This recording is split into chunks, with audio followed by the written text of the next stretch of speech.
Repositioning or one-way cruises are attractive for budget-conscious travelers because they're typically cheaper than standard cruises that depart and leave from the same port.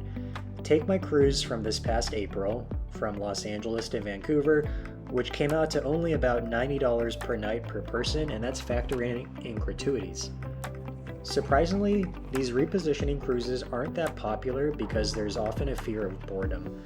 While some repositioning cruises stop at ports, most itineraries are either completely at sea or only make a stop here and there. For example, this transatlantic cruise later this year on the Norwegian Epic is 11 days in length, but 6 of the days are at sea, with 5 consecutive days at sea. If you're interested in booking a repositioning cruise, what are some factors you should keep in mind to ensure that you're more likely to have a good time and less likely to be bored? From my experience, there are 3 things to consider. The first is to choose a ship that you're excited about. With a ton of at-sea days, you obviously can't escape the ship as much as you could on a standard cruise. Additionally, many repositioning cruises spend a lot of time passing through the ocean with no land in sight, so there aren't many sightseeing opportunities either.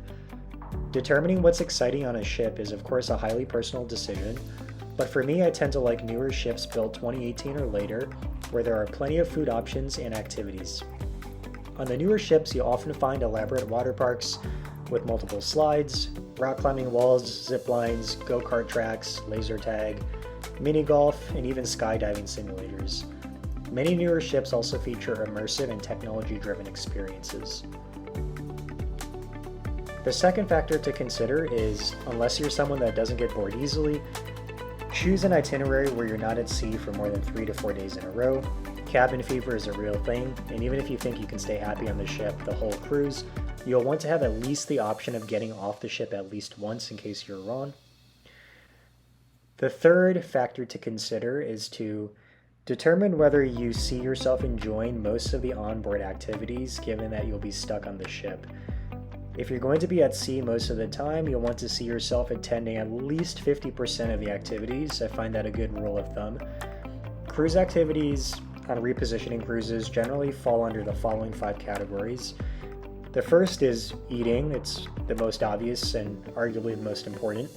Breakfast, lunch, and dinner can easily take up to 3 hours per day, so that'll take a decent amount of time. On most cruise lines, the buffet is open during off hours, so there's also opportunities for afternoon snacks. For example, on the Discovery Princess by Princess Cruises, they even had an afternoon tea session that was scheduled from 2 to 4 p.m. on each of the at-sea days. The second category of activities on these types of cruises are fitness classes. If you want to do your own thing, then the fitness center generally has enough equipment to keep you busy. On my last repositioning cruise, the fitness center was reliably the busiest from about 8 a.m. to 10 a.m., but was surprisingly empty at all other hours of the day. There are also paid classes that the fitness center hosts, such as yoga, stretching, and spin classes. These are typically around $20 to $35 per class, so about comparable or maybe even cheaper than what you would find on land. The third category is everything related to relaxation. That can be lounging around on the top deck, it can be spa services, it can be sometimes board game hosting sessions that the cruise will provide in communal areas of the ship. The fourth category is entertainment, which I've noticed is what cruise lines invest the most of their resources in. This can easily take up to 3 to 4 hours during a day, and it can run the gamut between trivia. For example, on my repositioning cruise earlier this year, there was Harry Potter trivia, sports trivia, even a trivia called Guess That Diva, where they played songs and you had to guess the artist. There are almost always shows in the evening, typically at 2 different times, either 7 or 9 p.m. or 7:30 and 9:30 p.m.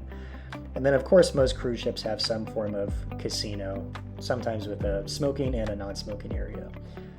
The last category is what cruise lines call enrichment. It's probably the least popular activity and also the one that's the most forgotten. But if you're interested in learning about a particular topic, then there's usually 1 or 2 hours per day dedicated to this. For example, on itineraries to Alaska, some ships will hire a naturalist who gives talks and photographic tours of Alaskan sea life. If you enjoyed this video, then please like this video and subscribe to my channel, Lost in a Good Place.